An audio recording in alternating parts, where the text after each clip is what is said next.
आज की कहानी में जिस हीरो का जिक्र होगा उससे तो आप सब बखूबी जानते होंगे, जिसने 32 साल के शदीद इंतजार के बाद पेरिस ओलंपिक्स 2024 में कौम को आज़ादी के महीने सोने का तमगा तोहफे की सूरत में दिया।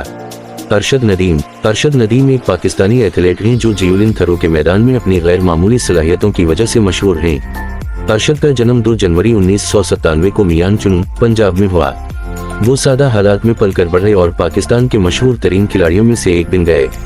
उनकी बैन अल-अक़वामी सतह पर पहचान उनकी मेहनत, साबित कदमी और कुदरती सलाहियत का सबूत है। अरशद ने एक बड़ी और महदूद वसाइल वाली फैमिली में परवरिश पाई, लेकिन उनका खेलों के लिए जज्बा, खास तौर पर जेवलिन थ्रो के लिए, बेहद था। उनका एथलेटिक करियर क्रिकेट बॉलर के तौर पर शुरू हुआ, लेकिन उनके कोचेस ने जल्द ही उनकी सलाहियत को जेवलिन थ्रो में पहचान लिया। पाकिस्तान में महदूद सहूलियात और तरबियती मौक़े के बावजूद अरशद की फितरी सलाहियत और अज़्म ने इन्हें नुमायां कर दिया। जल्द ही इन्होंने कौमी मुकाबलों में अपनी धाक बिठा दी और कई एजाज़ात जीते।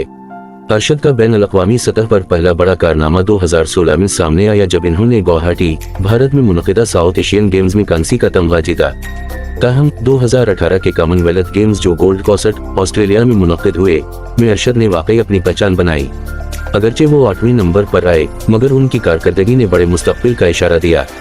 उसी साल जकार्ता, इंडोनेशिया में मुनक़िदा एशियन गेम्स में अरशद ने कांसी का तमगा जीता, जो पाकिस्तान के लिए एशियन गेम्स में एथलेटिक्स में दहाइयों बाद पहला तमगा था।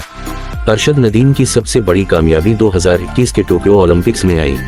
वबा की वजह से तरबियत और मुकाबलों में रुकावटों के बावजूद अरशद का फाइनल के लिए क्वालिफाई करना ही एक तारीखी कामयाबी थी, क्योंकि वो पहले पाकिस्तानी एथलीट थे जिन्होंने ओलंपिक्स के ट्रैक और फील्ड इवेंट के फाइनल में जगह बनाई।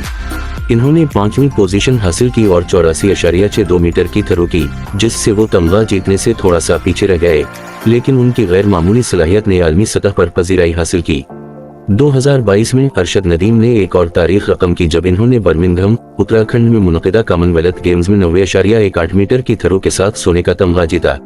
ये कारनामा न सिर्फ इन्हें कॉमनवेल्थ गेम्स में एथलेटिक्स में तिलाई तमगा जीतने वाले पहले पाकिस्तानी बना देता है, बल्कि इन्हें दुनिया के आला जेवलिन थ्रो करने वालों में भी शामिल करता है। और फिर इस सब के बाद अब मौका आता है पेरिस ओलंपिक्स 2024 का, जिसमें हमारे हीरो अरशद नदीम ने ओलंपिक्स की तारीख की अब तक की सबसे लंबी थ्रो, जो कि 92.97 मीटर की थी, करना सिर्फ अपने लिए बल्कि इस पूरी कौम के लिए 32 साल के एक लंबे इंतजार के बाद सोने का तमगा जीता। अरशद नदीम की जानिब से फेंकी गई ये थ्रो ओलंपिक्स की 100 साली तारीख की अब तक की सबसे लंबी थ्रो मानी गई, जिसे देखकर हरीफों के भी पसीने छूट गए। अरशद नदीम का सफर साबित कदमी और मुश्किलात के सामने डटे रहने की कहानी है। पाकिस्तान में एथलेटिक्स के लिए महदूद ढांचे के बावजूद इन्होंने अपनी खुद नज़म व ज़ब्त और चंद मुखलिस कोचेस और स्पॉन्सर्स के सहारे अपनी कामयाबियां हासिल की।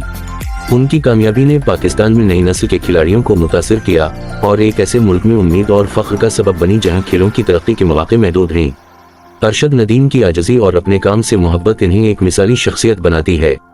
वो न सिर्फ पाकिस्तान बल्कि दुनिया भर में नौजवान खिलाड़ियों के लिए एक रोल मॉडल बन चुके हैं।